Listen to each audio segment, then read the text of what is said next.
Howdy folks, Chef Oswald in the house for another incredible culinary adventure.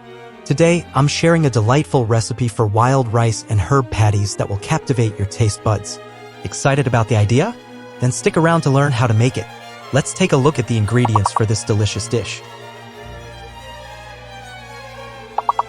Let's kick off with ingredient prep. Cook the wild and brown rice and then in a skillet, sauté an irresistible combination of onion, garlic, carrot, broccoli, parsley, and green onion. An explosion of colors and flavors that will make your plate come alive. Now it's time to assemble the mixture. Mix the cooked rices with the sautéed veggies, add the special texture with breadcrumbs, and, for the vegan binding, our flaxseed mixture with water. Stir until you get a mouth-watering consistency.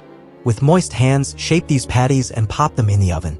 While they're baking, your kitchen will be filled with irresistible aromas. And the result? Golden brown on the outside, soft on the inside, and bursting with flavor. And how to serve them? That's up to you. Whether with a special sauce or just enjoying them on their own.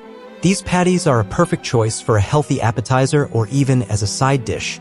Now that you've made it this far, don't leave us hanging. Show some love by leaving a like, subscribing to the channel if you're not already, and sharing this video with everyone. Hope you have as much fun making these patties as I did. Until next time.